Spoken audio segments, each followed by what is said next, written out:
MTA International, reaching the corners of the earth.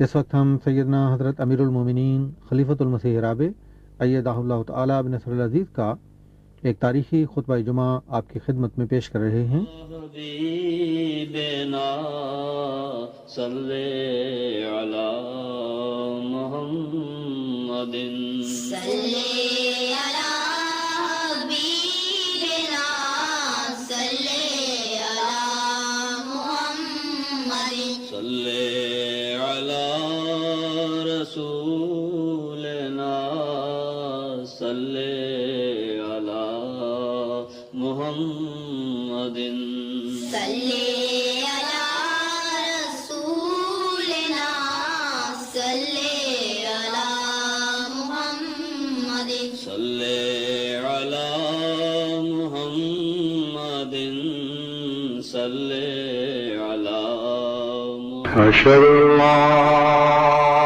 إله إلا الله وحده لا شريك له وأشهد أن محمدا عبده ورسوله أما بعد فأعوذ بالله من الشيطان الرجيم بسم الله الرحمن الرحيم الحمد لله رب العالمين الرحمن الرحيم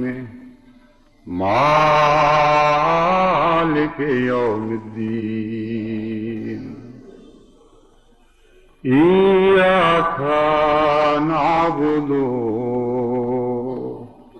وإياك نستعين اهدنا الصراط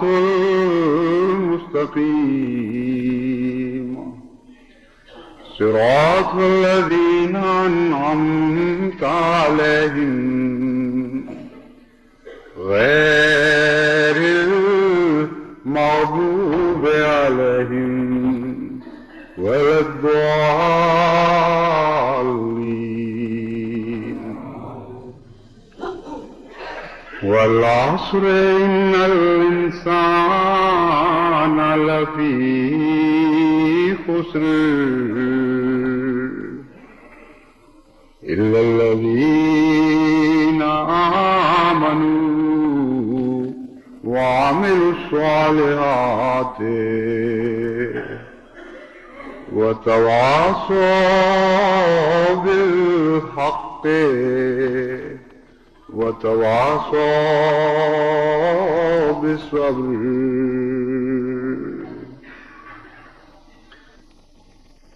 قرآن کریم کی اس چھوٹی سی صورت میں جس زمانے کو گواہ ٹھہرایا گیا ہے کہ انسان اس زمانے میں بحیثیت مجموعی گھاٹے میں جا رہا ہوگا اور نقصان کے سودے کر رہا ہوگا، اسی لفظ والعصر میں اس زمانے کے متعلق نشاندہی بھی فرما دی گئی۔ چنانچہ حضرت اقدس مسیح موعود علیہ السلام نے یہ استنباط فرمایا کہ والعصر کے اعداد 1000 بنتے ہیں، اور پہلے 300 سال تو حضرت محمد مصطفیٰ صلی اللہ علیہ وآلہ وسلم کے ارشاد کے مطابق روشنی کا زمانہ ہے، اس لیے اس زمانے کو لازماً گھاٹے والا زمانہ قرار نہیں دیا جا سکتا۔ وہ تو ایسا زمانہ تھا کہ کبھی انسان بحیثیت مجموعی اتنے نفع اور اتنے فائدے کے سودے نہیں کر رہا تھا جتنے سودے حضرت محمد مصطفیٰ صلی اللہ علیہ وآلہ وسلم اور آپ کے تابعین اور تبع تابعین، آپ کے صحابہ اور تابعین کے ہاتھوں کیے جا رہے تھے۔ چنانچہ آپ نے فرمایا کہ والعصر کا زمانہ اس روشنی کے 300 سال کے بعد کا زمانہ ہے، اور والعصر میں جس زمانے کی قسم کھائی گئی ہے، جس کو گواہ ٹھہرایا گیا ہے، اس کی مدت بھی بیان فرما دی۔ گویا یہ مانے ہوئے کہ اس 1000 سال کو ہم گواہ ٹھہراتے ہیں جو روشنی کے زمانے کے بعد آئیں گے، اور وہ بہت ہی نقصان کا سودا ہوگا۔ انسان کے لیے وہ زمانہ سب سے زیادہ گھاٹا کھانے والا زمانہ ہوگا۔ کب تک یہ زمانہ چلے گا؟ اس وقت تک جب تک دوبارہ روشنی کی صبح روشنی کی پو نہیں پھوٹے گی۔ چنانچہ اس کی طرف اشارہ کرتے ہوئے فرمایا الا الذین آمنوا وعملوا الصالحات۔ اس 1000 سال کے بعد یعنی 14ویں صدی کے سر پر پھر ایک روشنی پھوٹے گی، پھر ایک صبح طلوع ہوگی، اور ایسے لوگ پیدا ہوں گے جو ایمان لانے والے ہوں گے اور عمل صالح کرنے والے ہوں گے۔ وہاں سے ایک استثناء کا دروازہ کھلے گا اور جو بڑھتا چلا جائے گا، یہ روشنی پھیلتی چلی جائے گی اور گھاٹے والے انسان کو فائدے والے انسانوں میں تبدیل کرتی چلی جائے گی۔ الا الذین آمنوا وعملوا الصالحات، لیکن ان کے غلبے کے زمانے کو فوری اور ایسا قرار نہیں دیا کہ ادھر صبح نمودار ہوئی، ادھر ساری دنیا پر وہ روشنی والے باغی، بلکہ نقشہ اس قسم کا کھینچا ہے کہ یہ ایمان لانے والوں کی صبح ہو، یہ عمل صالح کرنے والوں کی صبح ہو، جس نے رفتہ رفتہ انسان کے گھاٹے کے سودے کو فائدے کے سودے میں تبدیل کرنا ہے۔ یہ ایک لمبے صبر آزما دور سے گزرے گی اور بہت محنت اور جد و جہد کی ضرورت ہوگی۔ یہ اس قسم کا واقعہ نہیں ہوگا کہ ادھر سورج نکلا اور ادھر سارے روشنی نمودار ہو گئی، بلکہ ایک ایسی صبح ہے جسے آنکھوں سے کھینچ کر لانا پڑتا ہے، جسے محنت کے ذریعے، مسلسل جد و جہد کے ذریعے، مسلسل قربانیوں کے ذریعے اور یقین محکم کے ساتھ رفتہ رفتہ اس طرح لانا پڑتا ہے جیسے جوئے شریر لائی جاتی ہے۔ چنانچہ نقشہ یہ کھینچا الا الذین آمنوا وعملوا الصالحات، وہ چند لوگ جو ایمان لانے والے ہوں گے اور عمل صالح کر رہے ہوں گے، وہ باقی انسانوں کو کس طرح تبدیل کریں گے؟ فرمایا وتواصوا بالحق، وہ حق کی طرف بلانا شروع کر دیں گے، وتواصوا بالصبر، اور بڑے صبر کے ساتھ حق کی طرف بلائیں گے۔ یہاں بالحق کے اور بالصبر کے اور معنی بھی ہیں، اور وہ یہ ہیں کہ وہ حق بات کی طرف بلائیں گے لیکن حق طریق پر بلائیں گے۔ بے صبر کا معنی یہ ہوگا کہ وہ صبر کی طرف بلائیں گے اور صبر کے ساتھ بلائیں گے۔ ان کی آگے تعلیم یہ ہوگی جن کو وہ بلائیں گے کہ تم بھی صبر کرو، اور بڑے صبر کے ساتھ وہ اس بات پر قائم رہیں گے۔ ان 4 معنوں کے لحاظ سے مضمون بہت وسیع ہو جاتا ہے۔ سب سے پہلے تو یہ دیکھنا ہوگا کہ حق کی طرف بلانا اور حق کے ساتھ بلانا کیا معنی رکھتا ہے۔ حق کی طرف بلانے کے متعلق قرآن کریم نے جتنے بھی واقعات بیان فرمائے ہیں، ان سب میں حق کی طرف بلانے کے اسلوب بیان ہوئے ہیں۔ انبیاء کی تاریخ اس مضمون کو کھولتی چلی جاتی ہے۔ آدم سے لے کر حضرت محمد مصطفیٰ صلی اللہ علیہ وآلہ وسلم تک یہ مضمون ارتقا پذیر ہے، بڑھتا چلا جاتا ہے، وسعت میں زیادہ اس کا گھیرا پھیلتا چلا جاتا ہے اور زیادہ مضمون گہرا ہوتا چلا جاتا ہے۔ اور بالحق میں وہ طریقہ کار جو بیان فرمایا کہ وہ اس طریقہ کار سے تجاوز نہیں کریں گے، ایک خاص معین طریقہ کار ہے جس کو حق کا طریق کہا گیا ہے۔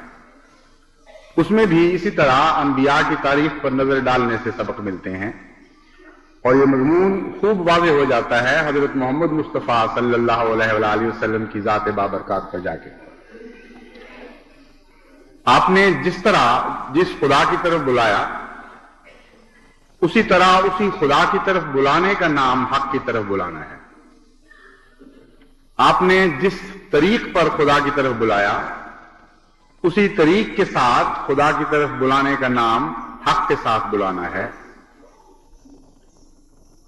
اس مضمون سے متعلق بعض امور پر میں آئندہ روشنی ڈالوں گا کیونکہ بہت ہی گہرا اور تفصیلی مضمون ہے.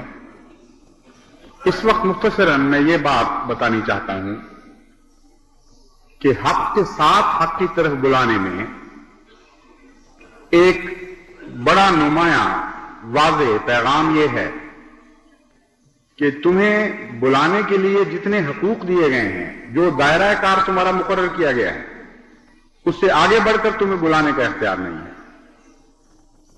چنانچہ آن حضرت صلی اللہ علیہ وآلہ وسلم کو مخاطب کر کے فرمایا انما انت مذکر لست علیہم بمسیطر. تجھے ہم نے بکثرت نصیحت کرنے والا، بڑے زور کے ساتھ نصیحت کرنے والا مقرر کیا ہے. ایسا نصیحت کرنے والا جو بالآخر مجسم ذکر الہی بن جاتا ہے، لیکن داروغہ نہیں بنایا. تجھے یہ حق نہیں دیا کہ لوگ جو نہ سننا چاہیں زبردستی ان کو سنا، جو نہ قبول کرنا چاہیں زبردستی ان کے دلوں میں بات داخل کرنے کی کوشش کر. الا من تولی وکفر فکفر فیعذبہ اللہ العذاب الاکبر. الا من تولی وکفر، جو شخص بھی پیٹھ پھیرے گا اور انکار کرے گا تیری تذکیر کے بعد، فیعذبہ اللہ العذاب الاکبر، پھر اللہ کا کام ہے اسے عذاب دینا اور وہ عذاب اکبر میں اسے مبتلا کرے گا. تجھے یہ حق نہیں دیتا میں کہ تو ان کے لیے عذاب کے سامان کر. چنانچہ حضرت صلی اللہ علیہ وآلہ وسلم کو کسی جگہ بھی عذاب دینے والا بیان نہیں فرمایا، ہاں رحمت للعالمین قرار دیا. تو حق کے ساتھ نصیحت کرنے کے ایک یہ معنی ہوئے کہ اگر کوئی شخص نصیحت کو سن کر تولا اختیار کرتا ہے، پیٹ پھیرتا ہے یا سننے سے انکار کر دیتا ہے تو زبردستی نہیں کرنی، مرضی کے خلاف اسے کھینچ کر لانے کی کوشش نہیں کرنی. پیغام دینا ہے اور پیغام اس طرح دینا ہے جیسا کہ حق کا تقاضا ہے، وہ ایک الگ تفصیلی مضمون ہے. چنانچہ ایسے تمام لوگ جو احمدیت کی تبلیغ سنتے ہیں اور برا مناتے ہیں اور پیٹ پھیر کر چلے جاتے ہیں، ان تک پیغام دینا، تو ان تک پیغام کا پہنچانا تو ہمارا فرض تھا، لیکن ان کے اس طرح پیچھے پڑ جانا کہ جو ہمارے حق سے تجاوز کرنے والی بات ہو، یہ درست نہیں ہے. حضور صلی اللہ علیہ وآلہ وسلم نے پیغام دیے، تکلیفیں اٹھا کر بھی پیغام دیے، مگر جب لوگوں نے انکار کر دیا تو آپ واپس آ گئے. چنانچہ اس مضمون کے متعلق اور بڑھا کر آگے قرآن کریم یہ بات بیان فرماتا ہے کہ بعض دفعہ پھر آگے سے جہالت شروع ہو جاتی ہے، سختی شروع ہو جاتی ہے، گالیاں دی جاتی ہیں، تو اس کا جواب بھی نہیں دینا، اس کے مقابل پر ضد نہیں کرنی، یہ ہے تمہارا دائرہ کار. چنانچہ فرمایا وَإِذَا خَاطَبَهُمُ الْجَاهِلُونَ قَالُوا سَلَامًا. قالوا سلامہ میں دو پیغام بڑے واضح ہیں. ایک یہ کہ وہ اس جگہ کو چھوڑ دیتے ہیں کیونکہ سلام یہ رخصت کا سلام ہے. یہ پیغام ہے کہ ایسے لوگ جہاں جب لوگ جہالت پر اتر رہے ہوں اور ایسے لوگوں سے تمہارا مقابلہ ہو تو پھر وہاں بیٹھے رہنے کی ضرورت نہیں. ان کو اس حال میں رخصت کرو کہ ابھی امن ہو اور تمہاری طرف سے یہ پیغام ہو کہ سلامتی ہو تم پر، ہم تمہارے اندر فساد برپا کرنے کے لیے نہیں آئے، ہم تمہارے امن کو درہم برہم کرنے کے لیے نہیں آئے، ہم تو تمہارے فساد کو سلام میں بدلنے کی خاطر آئے تھے. بس اگر تم اسے قبول نہیں کرتے اور مصر ہو اس بات پر کہ فساد پھیلتا رہے اور پہلے سے بڑھ جائے تو پھر ہماری جدائی ہے. السلام علیکم کہہ کر علیحدگی ایسے موقع پر یہ ہے مومن کی شان. اور دوسرا جیسے کہ میں نے بیان کیا تھا اس میں یہ پیغام ہے کہ مومن کی طرف سے اس کے باوجود کہ دوسری طرف سے شر پیدا ہوا ہو، شر کا جواب شر میں نہیں دیا جائے گا، شر کا جواب سلامتی کے نتیجے میں دیا جائے گا. کوئی فساد کی کوشش ایسی نہیں ہوگی جو مومن کو مقابل پر فساد پر مجبور کر دے. اس کا جواب ہمیشہ سلامتی ہوگا. تو اسی طرح حق کا مضمون قرآن کریم پر غور کرنے سے کھلتا چلا جاتا ہے. مومن کا کام ہے کہ اس دائرہ کار میں رہ کر نصیحت کرے جو دائرہ کار قرآن کریم نے اس کے لیے مقرر فرمایا ہے، اور اس دائرہ کار میں رہ کر نصیحت کرنا بہت ہی مشکل کام ہے، بڑا ہی صبر آزما ہے. چنانچہ مان بات فرماتا ہے وَتَوَاصَوْا بِالصَّبْرِ. ہم جانتے ہیں کہ یہ بہت مشکل کام ہے کہ حق بات کی طرف بلایا جائے اور حق طریق پر بلایا جائے، لیکن وہی لوگ یہ کام کر سکتے ہیں جو صبر کے ساتھ ایسا کریں. اب صبر میں بھی بہت سے مفاہیم ہیں جو ایک مذکر کو معلوم ہونے چاہیے. اس کو پتا ہونا چاہیے کہ قرآن کریم لفظ صبر کن معنوں میں استعمال کر رہا ہے. وَتَوَاصَوْا بِالصَّبْرِ سے ایک تو یہ پیغام دے دیا کہ جس زمانے کی ہم بات کر رہے ہیں اس زمانے کے حالات آنن فانن نہیں بدلیں گے، بلکہ ایسے لوگ اس زمانے کے حالات بدلانے پر مامور ہو جائیں گے جو مسلسل ناکامی کے باوجود پھر اپنے پیغام پر قائم رہیں گے اور بڑے صبر کے ساتھ اور استقلال کے ساتھ اس پیغام کو آگے بڑھاتے چلے جائیں گے. ایک لمبا دور ہے، ورنہ صبر کا مضمون بیچ میں داخل نہیں ہوتا. ایک لمبی آزمائش ہے، اگر یہ آزمائش نہ ہو تو صبر کا کوئی سوال پیدا نہیں ہوتا. تو فرمایا کہ ایسا پیغام ان کا نہیں ہوگا جو آنن فانن انقلاب برپا کر دے. ہو سکتا ہے ایک نسل بظاہر ناکامی میں فوت ہو جائے، ہو سکتا ہے اس کے بعد ایک اور نسل آئے اور وہ بھی بظاہر ناکام رہے، لیکن ان کی سرشت میں شکست کھانا نہیں ہوگا. وہ صابر لوگ صابر بچے پیدا کریں گے اور وہ صابر نسل پھر ایک اور صابر نسل کو جنم دے گی. وہ نہیں تھکیں گے اور نہیں ماندہ ہوں گے یہاں تک کہ وہ انقلاب برپا کر لیں جو بالآخر انسان کی تقدیر کو بدل دے گا اور گھاٹا کھانے والے انسان کی بجائے فائدہ بخش سودا کرنے والا انسان پیدا ہو جائے گا. دوسرے صبر کے مضمون میں دکھ کا پہلو بیان ہوتا ہے. جب فرمایا کہ تم نے حق کے ساتھ نصیحت کرنی ہے اور یہ حق نہیں دیا کہ نصیحت میں زبردستی اور جبر کو داخل کر دو، تو اس کے بعد کیا ہوگا؟ پھر وہی خاطبہم الجاہلون والا مضمون شروع ہوتا ہے. فرمایا پھر مقابل پر جہالت ہوگی، مقابل پر ظلم ہوں گے، مقابل پر سختیاں ہوں گی.